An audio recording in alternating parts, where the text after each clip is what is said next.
Welcome. This is Bleacher Blums, a sports podcast for baseball fans.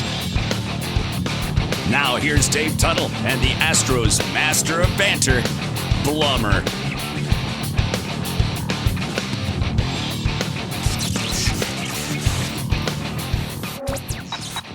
The names change. Good.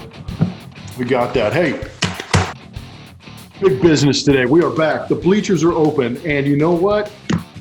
That is one thing that you can count on. During all of this quarantining and self-distancing, the one bleacher that you can hang out in is going to be with me and Tuttle right here on Bleacher Blums. We are having a blast coming at you every week. I know that things can be a little hectic, a little downtrodden. It turns into Groundhog Day. What am I going to do tomorrow? What time am I going to bed? Should I even wake up tomorrow? Is today Taco Tuesday? I have no idea. But you know what? Tuttle and I right now, we are just going to give everybody listening to this podcast, everybody watching this podcast, a golf clap. Because you are handling this as well as you possibly can. We are cheering for you. We are in this with you. The whole, whatever hashtag alone together, whatever the heck that means. We are grinding this thing out with you, and we greatly appreciate you joining us. And I hope that you do find a little bit of an enjoyment, maybe in the hour that we put you through the process of being in the bleachers with us. But we will always welcome you, your friends, your family, your kids, everybody into the bleachers, because we are all inclusive. And obviously, this has been a special week in sports that never happened. This should have been Masters Week. We should have been giving you a breakdown on what happened. So I am just going to throw out some of the memorabilia I've accrued over the years from going to the Masters. I've got my Masters hat on, got my Masters flag flying in the background for a good time. But there's a lot to talk about in this. Golf is going to be one of them. I think golf has given us a little bit of hope. Also an interesting tie-in with our previous podcast. We've got some Major League Baseball news, obviously, with how they're going to handle the situation moving forward. Some interesting thoughts on that. I know Tuttle's got something on that. And then how about the NFL draft? This is really interesting to me, and I can't wait to talk about that with Tuttle. And we've got What'll Tuttle Say. We've got Blum and Blummer coming up, where you might actually learn a little something about baseball, because I am in the education business now, because as much as I teach you, I will be learning at the same time. So it'll be good for both of us.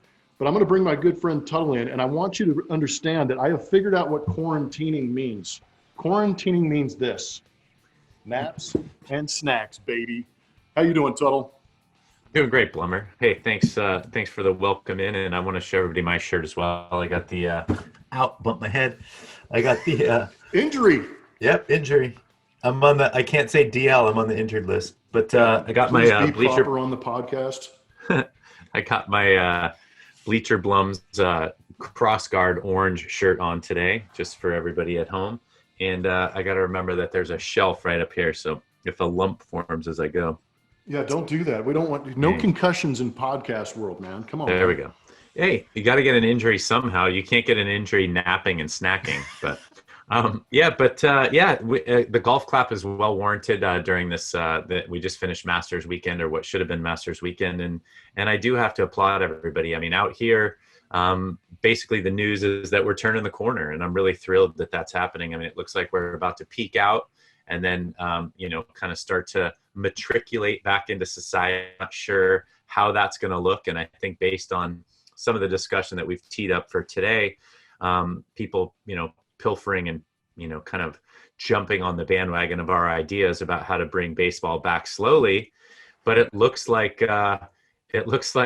that might not have been the greatest idea received by the players in terms of being quarantined for 3 or 4 months. And I think you already touched on it, but golf seems like a kind of an easier thing to bring back, because there is some isolation out there on the course. And instead of going from, foursomes and threesomes, maybe they play twosomes and, get everybody tested, and, you don't have to have anybody out on the course, anything like that. So I think that sports, just like society, will come back slowly. And I think my big thought for the week is, we've been in this quarantine so long now and it kind of took us a while to get used to it. Like, we had that toilet paper run, and then we had the, you can't get flour or sugar at the stores. And I'm sure there's some people in a bunker somewhere, like, worried about if the world's going to continue.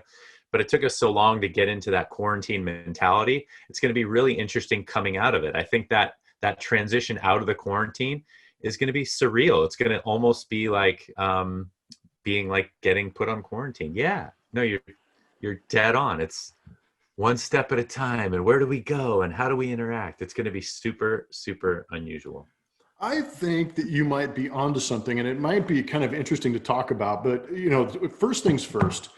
If you are new to this podcast, whether it be on the YouTube channel, which we are on Social Nostra, or if you would just listen to the Bleacher Blums podcast itself on every major platform that we can find, you are going to find out quickly, like you just did on this podcast, that David Tuttle is the optimist.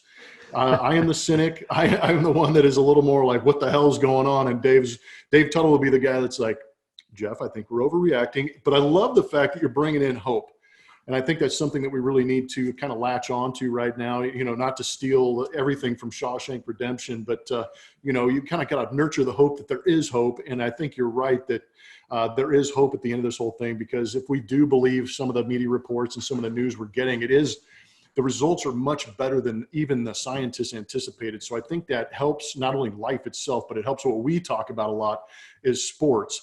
And then moving forward, I think that you have really touched on an interesting fact, because I'm not sure, there's this because you read and you're much smarter than I am, there's something in order to create routine, you have to do it, how many times in a row. Do you remember that? I mean, there's something like that, right? Yeah, I'm not going to be, you gave me credit for being smart. I think it's different for everybody, but there is definitely, this is what we talk about from baseball. Like, it's one thing to take a ground ball and then to be shown how to do it, but you got to do it over and over and over and over in that repetition. There's Gladwell talks about 10,000 hours. We've definitely been in quarantine, what seems like a lot longer than 10,000 hours. So if that's the case, then obviously this is the new normal. And I think that's what you're touching on. Yeah, so this has become our routine. This has become the normal for us, whether it be going to bed at 3 a.m. and waking up at noon. That is what it is, and that's going. Even if you're in routine, in quarantine, or not in routine, somehow your life has been altered. And when we do come out of this, and when they say, "Okay, stores are open, get in your car, go where you need to be," whether it go pick up Best Buy, whatever it is. You're right, though. I think it's interesting that eventually when we do get out, everybody's going to, there's already the face mask thing going on. There's already the people wearing the gloves. Are we all going to continue that when you get outside? Think about how self-conscious, or I don't know if you're even self-conscious, but more aware of other people in the area. You're going to be looking at them going, did he have it? Did she have it? They look like they had it. Are we going to be like that? Are we going to be hyper paranoid now? I don't know. We'll see. I think when they give us the go ahead, I think we gotta go for it. My analogy and what I've seen, because there doesn't seem to be any rhyme or reason with who it affects, and it's affected some people in my family personally, and they're fine. So my thought is, like, it would be like inviting 8 dudes over to play poker. You're all your buddies, you're young and healthy, and one dude gets it and dies, and you're like, oh, that one guy died, and it's terrible, but it's kind of like, how do you predict which one that is? And I think that's what's been the scary part about this, there are people we know that have had it that are healthy.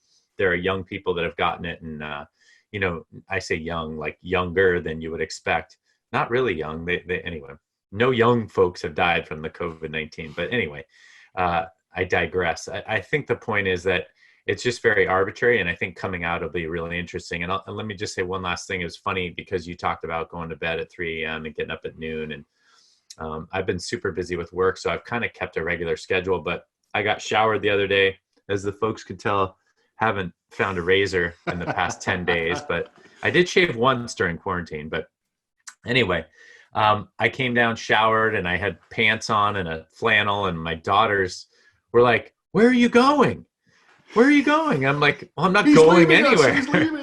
I'm not going anywhere. I just decided to shower and get dressed today. Like, what's wrong with that? Like, why do I got to be going somewhere? So out of the normal to watch Dad. Dad's showered up and ready to go. What's wrong? That's right. So that's the new norm, and we just touched on it. So yeah, that's good stuff. And we hope that everybody's handling the quarantine just fine.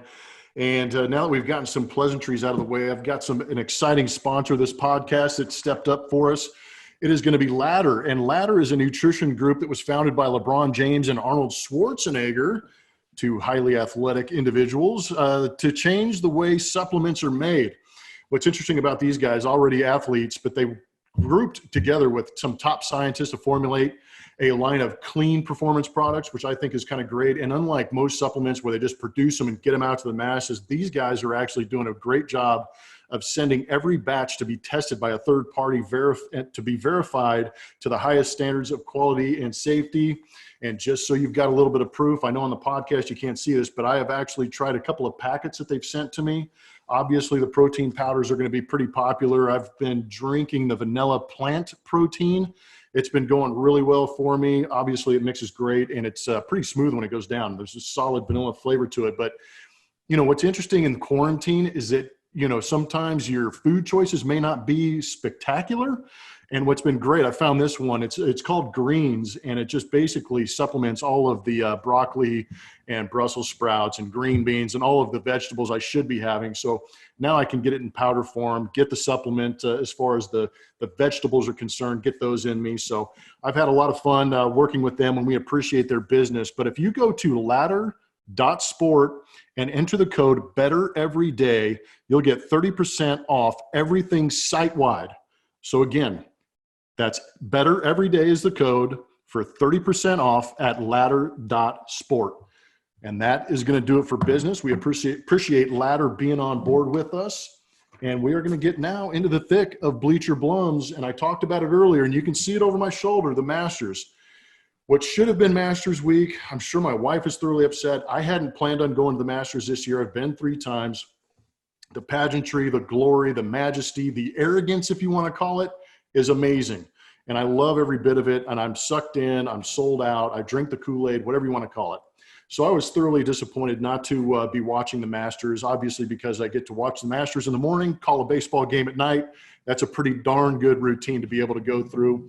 And then Sundays are always fun when during these majors, because usually it's a day game on Sundays.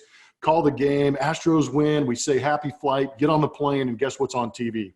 The finish of these majors, and the Masters most notably. Everybody on the plane gets into it, so it's a lot of fun. We missed out on that. But I am trying to give you guys a hopeful message that golf is giving to us, and it kind of parlays into what we talked about last podcast about golf being the perfect social distancing sport, because I have played golf during the quarantine, and I've literally haven't been within 10, 15 feet of people that I've played with. We actually, last time we played, we each had our own cart, and 4 carts just went out into the fairway, and we'd be screaming at each other, yelling at each other until we got to the green of the tee box, and then we could talk a little bit. But I think it's really great that golf has stepped up and said, okay, we understand our sport. We understand it's a very good spectator sport to be there in person, but we also understand that we want to get the sport to people at home. And they have a unique sport in the sense that they don't deal with teams. They're all individuals. Every hole has maybe its own camera or camera guy. They usually broadcast with a guy on the course trailing some of these guys.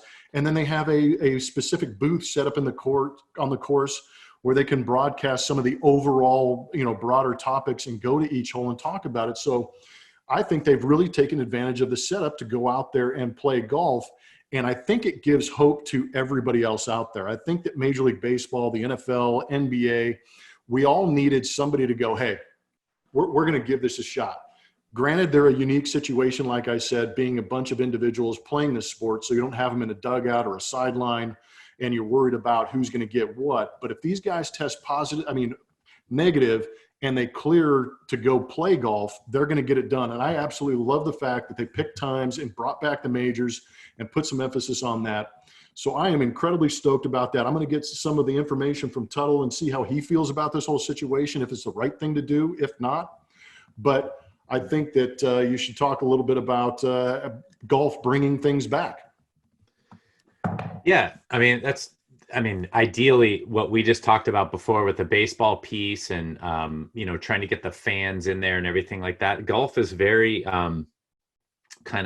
isolated anyway, and you don't need to have people on the course to go play. I mean, you guys, there's never any fans out there, and I promise, that you don't want to see me out there golfing, and you shouldn't be there. I have a hard enough time teeing off when 4 of my buddies are standing there throwing grass blades at me while I'm trying to swing. But I think, yeah. But I think your point is well taken. I mean, all of us, especially listening to this podcast, are sports fans and sports enthusiasts. And I think we're trying to think about what we talked about at the outset. I think we're just trying to find a way to get back some sense of normalcy. And I'm realizing I'm watching a ton less TV. I mean, maybe a few more movies than I would, but I'm watching a ton less TV because on the weekends, I usually would, like you said, I'd have the Masters on or whatever golf tournament's closing on Sunday when 3 or 4 guys are right there, or, baseball game, unless you and TK are broadcasting, and then I mute that. But, I mean, there's all these things that, as the only thing I can come up with is sports enthusiasts. There's all these things that we use to define our normal life. And I think that golf, as you pointed out, would be something that could probably get us back there maybe a little bit sooner than some of the other kind of heavy spectator type sports. And who knew that after me creating all the optimism on this podcast, you would be the one to kind of put that shining light, that beacon for us to follow to get back out into the real world. Yeah, it's kind of cool. I think it's great that they're doing it. And it's the first sport that has actually really stepped up and said, hey, we're going to get back to it. We know we're going to have time. We can create some normalcy and get that going. But that kind of, it's going to lead into the next subject. But I wanted to give you some particular dates because if you are a golf fan, you enjoy it, you know that the majors are a big deal. Obviously, the money is out there and a lot of these guys want to play to go make that money. And the tour understands that, part of the integrity of golf is going out there and figuring out who the best is at the end of the season. And the way they do that is playing 4 majors throughout the course of the year. And they've done a great job. The PGA Championship is going to be at Harding Park up in San Francisco. We actually have a connection there. We play there a lot. So we've actually been able to kind of see the course, turn itself into a PGA course. And that's what the fairways look like now, is about that narrow. Which make it incredibly interesting. And the rough is obviously off the charts, trying to hack out of there. But that's going to be August 6th and 9th. And I believe that might be the first one that they have coming back. That will be the initial target for PGA to get things going again. The Tour Championship is going to be first weekend of September. The U.S. Open out in Winged Foot in New York is going to be September 17th and 20th. But there's 2 tournaments that I want to talk about that are obviously near and dear to my heart. The Houston Open. The Houston Astro Foundation has actually backed that one. Jim Crane's bought it, so he's running this thing. And they renovated Memorial Park downtown. So this is going to be one of the best tournaments, I think, of the year. And this is a blessing for what the Houston Open is trying to do, because it is the week before the vaunted Masters lineup. And what it's going to do is a lot of guys are going to show up to this tournament, try and hone their skills and make sure that they're ready for the Masters. But they're also going to be playing a great course in a great city on November 5th through the 8th. So by then, it should actually be very good weather and conducive to getting some of these really good golfers to get out there and play and get some of the TV that they need to give the tournament the exposure that they want moving forward, which I think will be a huge boost for them. And then obviously Masters, November 12th through the 15th. And I have marked that on my calendar. I don't know if I'm going to be able to go, but my wife is already committed because we had a Zoom get together on Zoom with all of our Masters and Augusta friends that we usually see typically. We drank our pink azaleas as we reminisced about great memories of us being at the Masters and some of the moments that we remember most. And it was a ton of fun, but a lot of what me going there depends on obviously what the baseball schedule is. But I'm going to hand this off to Tuttle because that's the next topic is Major League Baseball. What is Major League Baseball going to do? And there's been, depending on how you look at it, some harebrained ideas or some great ideas, or are we just appreciative that they're actually thinking about trying to get the game back out there? So Tuttle, the floor is yours. Yeah, we've talked about it on this podcast extensively, and I know it's a baseball heavy podcast, but I think, I saw an article today with Rob Manfred, and what's been coming out in the past few weeks have been plans. They've talked about getting everybody in Arizona, which I think we heard on the BLEACHER BLUMS podcast prior. And it sounded like the players were pushing back a little bit, or there's no way to have everybody kind of quarantine there, and it's going to affect the stadium workers and all the stuff. And what Rob Manfred said today is these are just ideas, they're just brainstorming like everybody. And I think to his credit, it's probably one of the most intelligent, or at least reactionary, thought out things that he said. Did you just say Manfred thought out? Well said. Yeah, I know. Well, I mean, I know that, Dud Selig is your favorite guy, and then you got Manfred, and, there is a sort of built-in animosity between ownership groups, the commissioner who represents the ownership groups, and and the MLBPA. I mean, it just kind of is always there. So we don't tend to love their thoughts and their processes anyway. But I just thought that he at least created some sort of, he diffused the situation a little bit, because it was starting to gain momentum where it's like, hey, you're going to keep us away from our family. Yes, we're making money, but what about the stadium workers? They have to be, my wife's going to give birth to a child. I saw one play, and I don't want to be away from them during that time. This is a crazy idea. Why can't we wait until everything is kind of settled or we're back to normal? And Rob Manfred just said, look, we're all looking at putting ideas together to what we've already talked about, to get everything back to normal and figure out the best solution. And I think, if anything, a CEO and or a commissioner, they're not going to, they answer to shareholder revenue component to all of these things, but they're not going to jeopardize their company, and they're not going to jeopardize their revenue stream for a quick take and for a quick solution. I don't believe. I mean, they know how important the players are to their revenue stream, and I just don't see them being hasty. There may be some things that we disagree with, and there's some ideas that aren't going to, come to fruition, or you're going to have to be inconvenienced in some capacity. But they're not going to say, all right, you guys are all going to Arizona.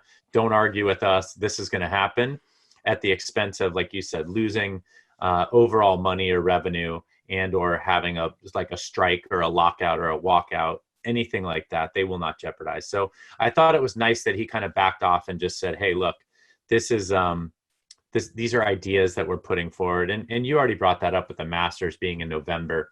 You don't know what the baseball season, nobody knows what's going to look like. And they may be playing, in cooler weather than they're used to. Instead of, October, they're going to be in November, and it'll be really interesting to see how that pans out. But I think it's nice to know that these are just ideas, and we're all trying to come up with solutions, and hopefully we come up with one sooner than later, as we talked about, as the curve is flattening here.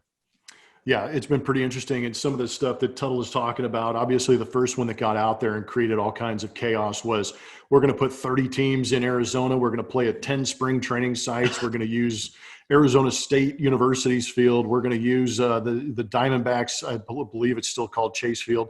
And we're going to play triple headers, and we're going to play in the middle of the afternoon in 115-degree heat. I don't think that was, that's speculation. I think that the idea was, well, could we play? Where could we play? And that's what happened. Somebody blurted out Arizona, and they said within an hour's radius of Arizona, you have access to so many spring training sites and a big league facility. And then you take it to the next level, and somebody said, is there 2 cities or 2 states that we could play in? And then you said, obviously, Florida. They said, move the American League to Florida, move the National League to Arizona, let them duke it out there, and then we'll have the great, big, awesome World Series. But to Tuttle's point, those were just ideas that were kind of blurted out there. And I think where we're at as far as information and the desire to see sport, that we have a tendency to overreact. And I mean, obviously, Twitter's created that opportunity where we do completely overreact and freak out. And that was the initial thought. And I thought it was kind of interesting, to Tuttle's point, hearing some of the arguments from the players and things like that. And it kind of harkened back to what we talk about at the end of our podcast, and what happened in I don't know what years it was. It was in the early 1940s, when they had to shut down the season for an actual world war. And these dudes were like, okay, Ted Williams is like, I'm going to go get in a plane and be the baddest MFer in a plane. And of course we expected Ted Williams to go be awesome at something else other than baseball. But, these guys sacrificed their lives. And then we talk about the sacrifices that our military, first responders, frontliners, that everybody's working with this COVID. Is it too much to expect baseball players to be a little more selfless and understanding and say, hey, I know that guy and that woman have spent 2 tours of duty over in Iraq or Afghanistan at a year at a time, and they've missed 2 births of their kids. I mean, I don't want to discount the birth of a child because it's amazing, but at the same time, I have a hard time understanding or baseball players explaining the sacrifice when there are other people sacrificing so much more for so much less money. That's the best point of all, I think. I mean, and like I said, I think the reason we brought this up is Manfred said these are just ideas. It's great to spitball these ideas. The problem is, as you said, with Twitter and something I'm going to touch on and what'll Tuttle say is this immediacy to report news and to get the news out there. So Manfred might be talking on a Zoom call, and they have, a couple people in the room, and somebody hears him saying, hey, I think the Arizona idea, that one seems to be one that's rising to the top. And exactly. Now, boom, you're on your phone. Ooh, I have breaking news. This is going to get me some Twitter follows or some Twitter likes, or it's going to create some sort of, I don't know if firestorm's the right word, but create some chatter. I don't know what word is either, but exactly. Yeah. I know what you're saying. Yeah. And I feel like exactly what you said is just, I mean, like you said, the military does things that maybe we can't imagine, but like when these folks go overseas and they miss not only 1 birth, but 2 births of their children because, they're away for a year, 18 months or 2 years, being quarantined in Arizona for 4 months and still collecting your paycheck and, being able to provide a service is probably not the greatest sacrifice of all time. The other thing that you brought up is, again, we're just trying to figure this all out together. We're trying to figure out what the best solution is. Not everybody's going to be happy with what that solution is, but how do we get back to normal? I mean, even with golf, there's less fans, there's this, but how do we get it back to normal? Go ahead. But I think you nailed it right there. The thing to remember when we're talking about these things or speculating or listening to what Rob Manfred or players are saying is nobody's going to be happy with what actually goes on. You're going to have the fans. They're going, I can't watch a game if I'm not sitting in the seats. You're going to get the fan. It's like, oh, I can't watch it on TV because there's no ambient noise. There's no enthusiasm. You're going to get the players who are like, well, I didn't perform as well because there weren't fans in the stands. I mean, there's going to be excuses for everything. But I think the most important point is, you're not going to please everybody all the time. It's right now, how do you just get the sport to as many people as you possibly can? And hopefully the greater number is bigger and better than the fewer number. And I think that's the biggest concern to what you just pointed out. Yeah. And that's going to do it for the baseball. And I think moving on, it's going to be even more interesting for the NFL because the NFL has said, no, we're going to draft, we're going to spend money, we're going to go out there and just keep our product out there. And part of me appreciates what the NFL does because they keep their product out there year after year, month after month, and they create all kinds of momentum in the offseason. I think NFL has really nailed the offseason with the drafts, the trades, the combines, the pro days. Obviously, those have been altered. And speaking of altered, who knew that the greatest thing in sports is fantasy football has now actually made its way to the NFL stage? This is the first thing I thought about when I heard about Roger Goodell being in his basement calling out names. I want to see him with the old school draft board. I want the Buffalo Bills to be Buffalo's Mafia. I don't want the Raiders. I want I want the black hole. I want like fake football names with the right logo next to it, and I want to have Roger Goodell get up there. Roger Goodell get up there and go, now for the San Diego, Los Angeles Chargers of Southern California, they draft Tua Tagovailoa. Man, I still can't get that guy's name right. I think it's Tagovailoa, yeah. Yeah, he's practicing that name in his basement, by the way. And then they make the announcement. I want him to slap that sticker right next to the team name and start going down like we all do in our fantasy football drafts. How excited are you for this draft, for the way it's set up? And am I having too much fun thinking this is going to be like a fantasy football draft? Because I want it to be like that so bad. So a couple of things. I have a strong suspicion that Roger Goodell is going to be wearing a suit, and that's unfortunate. Like he's going to be in his house, I'm Yeah. sure he has a palatial estate somewhere, but he's going to be wearing a suit. And as soon as I see that camera angle come on him with the suit, I'm going to be disappointed. If he is wearing a t-shirt or a polo shirt with a beer, then it's on. I mean, they should all be it would be so nice to see everybody Please. casual. They never show the coaches' rooms or the GM rooms anymore, but Copenhagen over here, like feet up on the desk, like that's our guy. We want him. So it would be nice to have some cool insight into how it's all going. I mean, we've all altered kind of the way we interact based on Zoom anyway. We're doing this podcast via Zoom. My work stuff has all gone to GoToMeeting or Zoom. And, we have to kind of, get used to this new environment. And I think, boy, it would be fantastic to see Roger Goodell in like a Miller Lite t-shirt, sponsored by Miller Lite, and the champagne of beers. And we have, like you said, Tua Tagovailoa or whatever, Tua Vailoa. See, I can't say it when you put me on the I know I screwed it up for you, man. I put it in your head. Now you can't say it right. How about Joe Burrow? That's really easy to say. Yeah.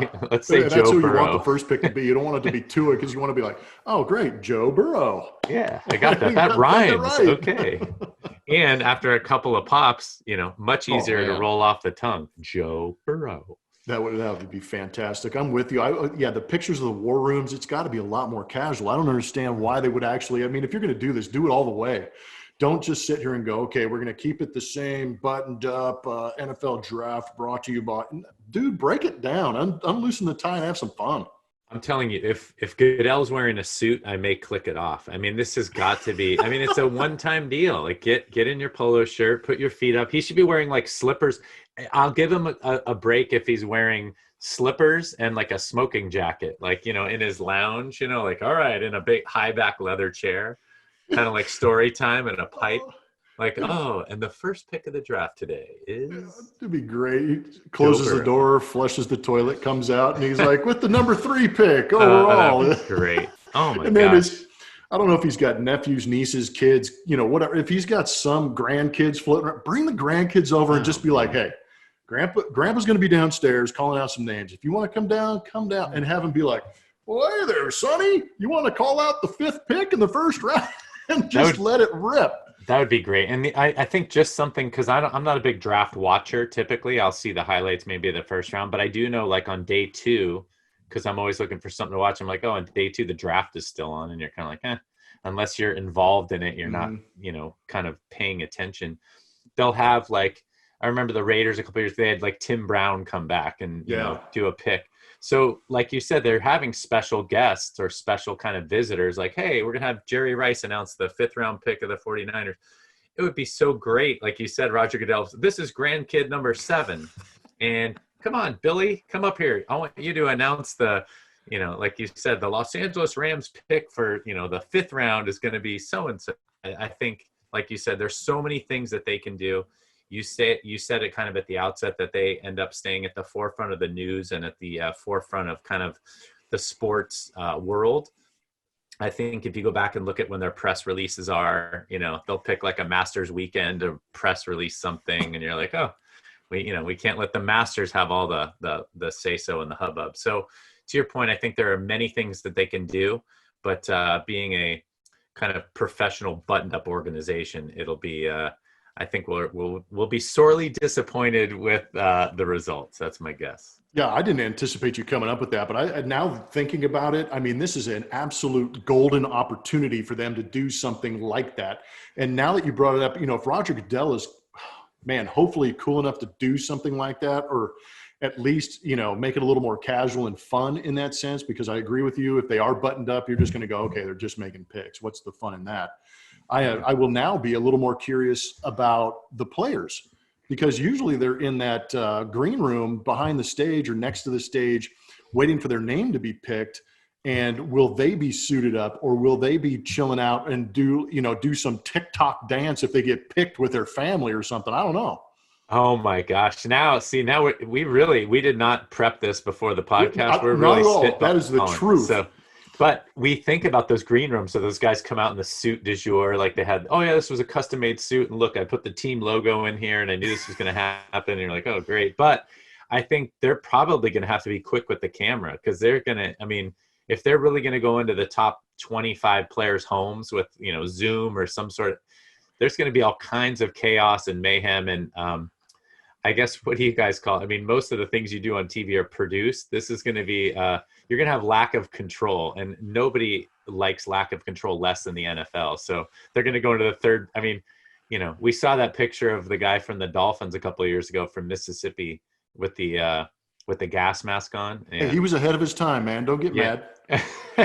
Oh, because of the quarantine? Yeah. I think his was filled with smoke, but, what do I know? Yeah. So Hey. my point is they're going to have incidents like that. They're going to be like, hey, with the third pick, and the guy's like, woo. You go, So, what? yeah, wait, it's me. Anyway, so it'll be really interesting to see what they do with the draft. And I think, to your point, you brought up the fantasy football piece. He should just get a magnetic board with stickers on it. The same thing we see in spring training when they're shuffling guys around rosters, and they should just go, all right, with the third pick, and they slap it up there, and they would definitely create some good television. And I have to say, with the lack of sports on TV now, I'm gonna probably tune into the NFL draft. So.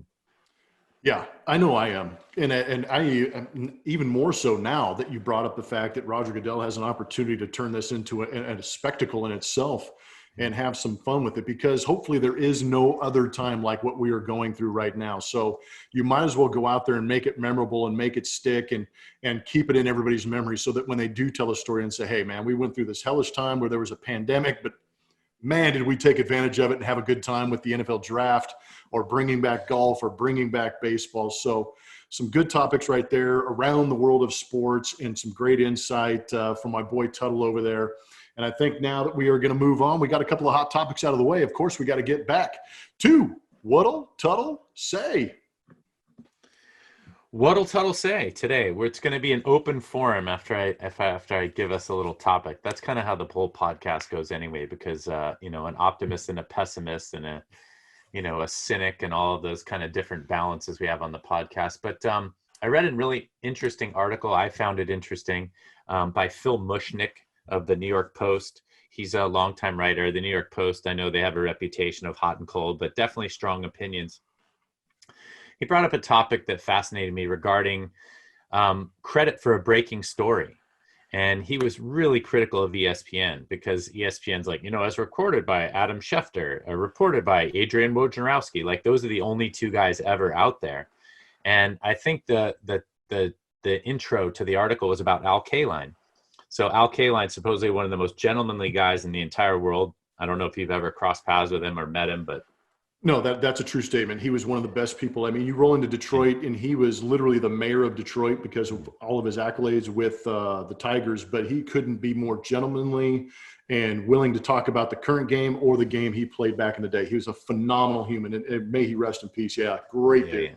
Yeah. And I've heard all of those good things. And, I was with the Tigers briefly in spring training, had the chance to meet him, but can't say that we had a deep conversation. So, but, like you said, I mean, he is just kind of well revered and well regarded throughout the game, regardless of who you are.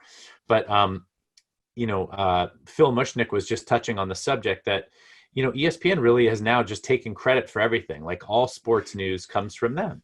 And he said in the military, it's a serious offense it's called stolen honor. And that was kind of the title of his article. But he was saying that, stolen honor is, something that's, you can get court-martialed for. Be like, yeah, I saved that guy. No, I saved that guy. I mean, obviously it's lying and there's other things there. But essentially, if we just watch ESPN, it looks like Adam Schefter does everything in the NFL. Every once in a while, Mortensen gets in there. They're kind of the partners on the NFL Insight. If you do anything basketball related, it's Adrian Wojnarowski, and Woj has all the insight, and he gets all the news. And he was saying, look, all these news outlets comes from everywhere. And Kaline's brought up was reported first by the Detroit Free Press. And he's saying what ESPN should do is say, hey, look, as reported by the Detroit Free Press, Al Kaline passed away today. That was given to, our inside guy, whomever, right? I mean, whoever that is, who's the baseball guy over there? Jason Stark is not at ESPN anymore, but Anyway. Oh, geez. Yeah, it's Yeah, well, Buster Olney. yeah, Buster Olney. So as reported by Buster Olney, and then he brought up the Kobe thing, same thing. Like there were plenty of news outlets that saw the helicopter thing go down first. I mean, there's nobody from ESPN that lives right there in Agora Hills or wherever that is. I mean, but it's ESPN as reported by, NBA reporter. Anyway, and it just got me to thinking. So I kind of wanted to, like I said, open this up to you because you probably have a little more experience with the press and now being quote unquote a media guy. I feel like he's right. I mean, he's right. Like we look at it like it's, hey, all the news comes from ESPN. And I realize that those guys have some folks on speed dial. And if you want to get something out to the general public, you got to go there to get it out. But it's really disheartening to think that ESPN has now become such a monolith and such kind of a, I don't know, just a monopoly on the sports world that that they're taking credit for every piece of news that we get. And I think Al Kaline would have been disappointed to know that, ESPN is the first one to report that he died when actually they weren't. They were the second, third, or fourth. So do you have any thoughts on that? And I don't know. I was touched by the article and felt like, that he was right. Phil Mushnick was right. And I think it's part of a broader topic, to be honest with you, because I think that now what you said, it's more important to be the guy who said it first than it is to be the guy who got it right. And that is probably the biggest issue that's going on. And obviously I feel like these social media websites have created that atmosphere where I've got to be the guy that gets it out there. I got to be able to be the guy that tweets it. And it's kind of interesting for me now to watch on the other side, getting off the field, getting behind the camera, behind the microphone. And I get to get into these daily scrums with managers before games. And I'm just trying to give an example. I mean, to set up what I'm trying to say is that when you get in these media scrums and before every game, like during BP, a manager will give a media session and there'll be 5 to 15 people around, cameras, reporters, everybody's got their phone up in the guy's face and they're videoing. And, if somebody, say a manager is breaking a story, say Verlander this is just an example. This is nothing true to this at all. Hypothetical, everybody. Yes. Let's say the night before Justin Verlander comes out of the game in the 5th inning. He never does that. He usually sticks around till the 7th or 8th inning. And the next day, the manager sits there and goes, Justin Verlander came out of the game yesterday because he tore his labrum in his shoulder. Oh my, dude, everybody would be off their phone and immediately getting their Twitter out and being like, oh my gosh, I'm as reported by, whoever. They had to be the first person to get it out there. And then it could turn out later, oh, it was just a partially, it was just an aggravated shoulder. But, sometimes I feel like in this day and age, and obviously on the political side, it's even bigger joke. Mm-hmm. But more people are more concerned about getting it out there first than actually getting it out there correctly and giving the correct answer. So I think that's kind of to your point a little bit too, is where they get a little hyper aggressive and say, I want to be the guy. Look at us. We got all the news. We got the scoops. You need to watch us. And I know that they're struggling as far as an organization or that kind of news entity because, man, 24/7 news, 24/7 Twitter. I mean, everybody's got an angle. I know it's kind of funny. On the other hand, watching a lot of the baseball news that comes out, Ken Rosenthal, Jason Stark, these guys, they're always giving credit to somebody else. And it's kind of funny, as noted by so-and-so first. So I don't know if it's just a baseball thing, but you're right in the sense that I think ESPN tries to take all that glory and just get as many clicks as they possibly can.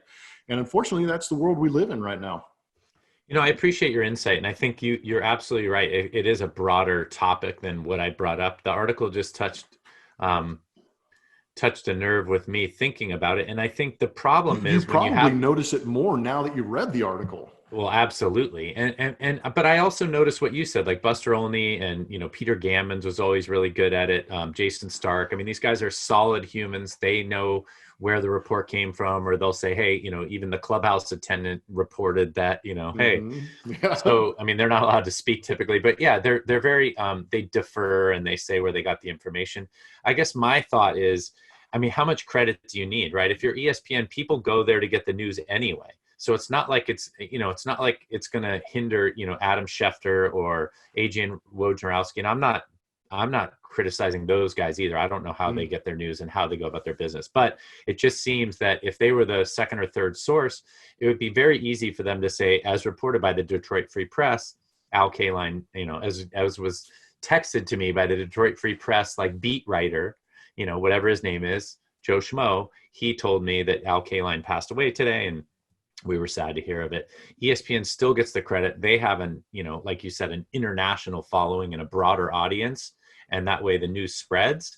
But they do not have to be the first one, on every street corner and the first one to be shouting the news all the time. So, I mean, that's what I have for What'll Tuttle say. I will pay attention to it a little more fervently, and I'll probably report back with what I hear. And I love that you brought up that it is a bigger issue. It's that thing that we love, that Twitterverse, that momentum, that need to be the first to do things.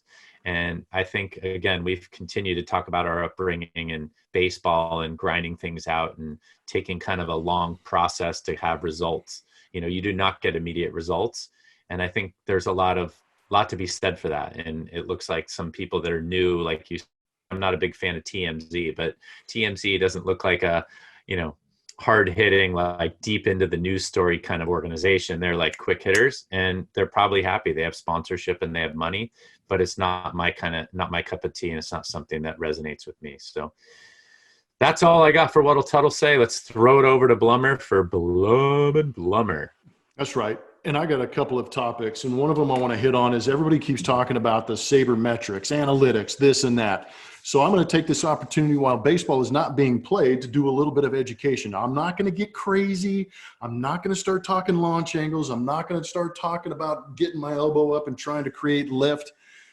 But I'm going to try and educate everybody. And again, when I say educate everybody, I'm in the everybody category, because a lot of what I've done in the booth is try to learn these analytics and see how they apply to the game, or if they apply to a story, or even if they apply to stuff that happened when Tuttle and I were playing, because we've heard it from Dusty Baker. We've heard it from Jeff Bagwell. We've heard it even from Tuttle talking about the spin on some of his pitches. A lot of what Tuttle and I did as players when we were playing are the same as what they're doing now. There you go, Tuttle. Tuttle's got that four-seam spin going right there. Lack of spin on my pitches, typically. This is but you were the sinker ball. Show that two-seam. There you go. That two-seam. There you go. So what we're going to try and do, and of course, Tuttle can give a whole seminar on pitches and what to do with them. But right now, I'm going to try and give you guys a little bit of the analytics, because what we said back then, the vernacular has changed. It's just they're using different words, maybe smarter words. But when you're on the field, you don't say spin rate. You're trying to figure out, how do I get this thing to break? And how do I create lift? I'm trying to elevate the ball. So what we're going to start with today is a pitcher statistic. Are you going to make us more smarter? Is that what you're going to do? I'm going to try and educate everybody at home who is listening to this podcast. And the first one we're going to start with is WHIP. Nice. And WHIP stands for walks plus hits per inning pitched. And I got that definition right from Fangraphs.com. You can go to Fangraphs.com. In the right-hand corner, you can click on glossary, and they do a great job of giving explanations. I even use this website during my broadcast, not only to get stats and information, but also to get, if I'm questioning my idea of what one of these terms is, I can get the definition there. And what's great about the definitions that I'm going to give everybody at home about WHIP, OPS plus and things like this as we move on through these podcasts, is these are just quick reference guides. I don't want to get in depth and really start pulling out the weeds. I know FIP can get a little interesting at time, or a little bit into the weeds, but I want a quick hit, quick number that you can go to and go, man, walks and hits per inning pitched. Guess what that is? That is essentially the measurement of how many runners a pitcher allows per inning. And Tuttle, what is your job as a pitcher? What is your job as a pitcher when you're facing a hitter? Yeah, to get guys out. You do not want runners on base. And I know what WHIP is. I probably experienced some better WHIPs on certain years than others. So yeah, no, I mean, you want to keep guys off base, and obviously the lower the WHIP, the better your ERA, and most likely the better your runs allowed. Your runs allowed per those innings is going to be. And that's why Tuttle is on this, because he can back me up. He can reiterate the fact that that's exactly what a pitcher's job is. Keep runners off base means you keep them from scoring and you help your ball club win. So to that point, I'm just going to run down 5 guys who led in WHIP last season, both across the American League and National League. And what's interesting about this is that they are all under one runner per inning that they have allowed. Only 5 guys did it all of last season. I think there's about 60 some odd starting pitchers that qualified for this. And so you're going to have Justin Verlander was the leader in whip at a .80. So he was 2 100ths underneath that, or 2 tenths underneath that thing. The next, Garrett Cole, obviously in the same rotation with a .89. Next, Jack Flaherty of the St. Louis Cardinals, a .97. Jacob deGrom, Cy Young Award winner, .97. And then Zach Greinke at a .98.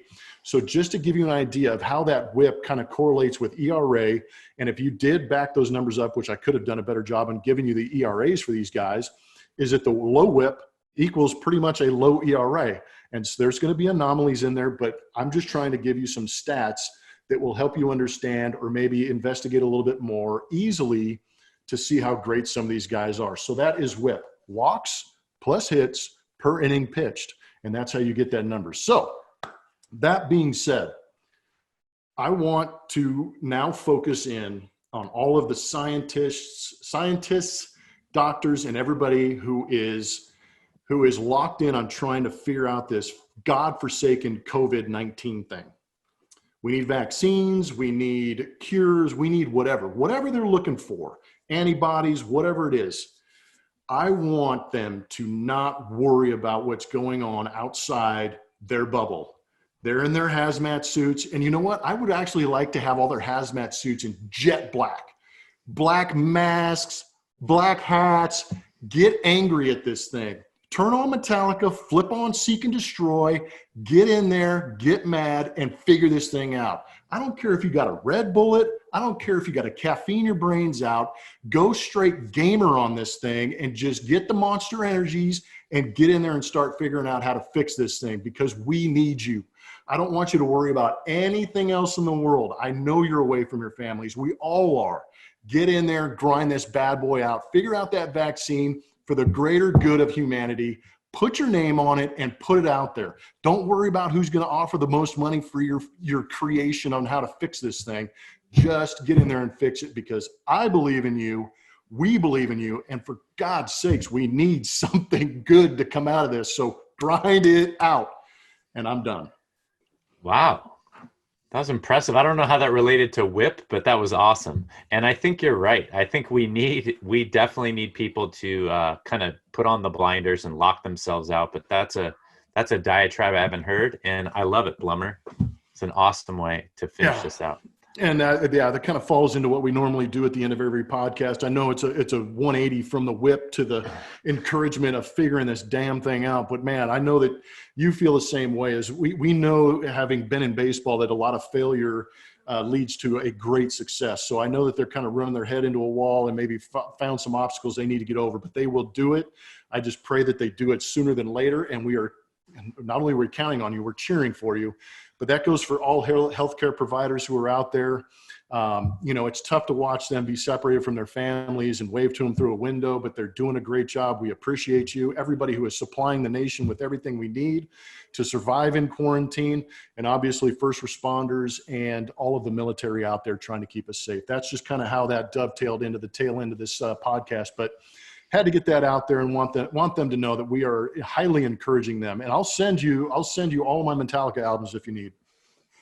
You know, you brought it, Blummer. You brought it. You always tell me I bring it, and that's just a really great words of encouragement. And I think it just piggybacks on everything that we've been saying, and it will happen. I mean, I think you know, kind of putting all the resources together and not worried, like you said, about financial things and what the best business decision is. I think the numbers will bear themselves out that they're doing everything that they need to do. And I know I have said that this is not the worst year on record. It's too early to say that, but it's been a dumpster fire of a year. And I think that we need someone to put the dumpster fire out and kind of get us back to normal. And I think your words will go a long way.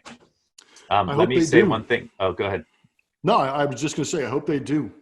Yeah. So as we close this thing out, I just wanted to say that everybody that was looking forward to the mailbag, we've kind of decided that instead of doing 2 or 3 or 4 emails per episode, we may put out a special mailbag episode, or we may just kind of have, half a podcast dedicated to your questions, your thoughts, We do appreciate everybody that kind of reaches out to us and listens and all of that. But this week especially, we felt like we had plenty of things to get off our chest, and we wanted to take care of that from our end. But please continue to download, rate, review, send us your mailbag.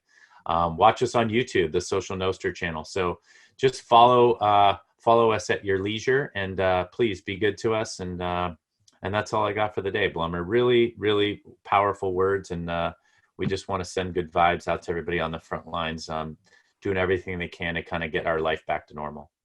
Yep. Appreciate you, Tuttle. Great job on the podcast. And again, you can go to bleacherblums.com to find all the swag, all the archives of podcasts past, and you can get to that mailbag and send in all your questions and comments, because I agree with Tuttle. We do thrive on a lot of the feedback that we do get, and we enjoy answering those questions. And maybe we do dedicate an entire podcast to answering some of those mailbag questions, because the ones we do get are actually pretty good in-depth questions that we actually have to think about quite a bit. So we look forward to those. And obviously over the Easter weekend, we had a competition on our website that a lot of people got in on. And I want to announce that Gretchen Faskus won the Easter egg hunt, finding that Easter egg on our website. And she is on Twitter at volumelover_36. So we will be getting your swag out to you, Gretchen, and greatly appreciate you participating. Our buddies at Just Geek It set that up with it was a great idea, great execution, and fans followed through on it. So we appreciate that. And before we get out of here, I also want to remind everybody that April 15th, not only is tax day, but it has been extended to, I believe, July 15th. But April 15th is one day during the season where I get thoroughly excited because of the history of the game comes out. And it's Jackie Robinson Day. And obviously he broke the color barrier in baseball. It's a phenomenal story. I know that I have already made my kids watch the movie 42 and watch some documentaries, and they love the story of Jackie Robinson. And the movie 42 was actually extremely well done. I mean, incredibly harsh in some points during that movie, but I encourage everybody who's listening to this podcast, go out there, rent it, buy it, find a way to watch the movie 42. It's a great job of telling the story about Jackie Robinson and what he meant, not only to society, but what he meant to the game of baseball, opening a door to allow a lot of very good athletes into a great game called baseball. Tuttle, awesome talking to you, man. I look forward to next week. Stay busy, stay safe, everybody at home. And of course, what we always want to ask everybody is get after it. But most of all, you got to believe it.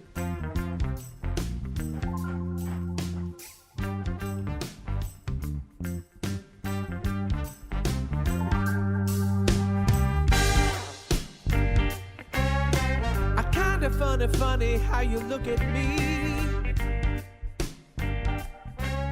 then you go and look away, baby, I disagree.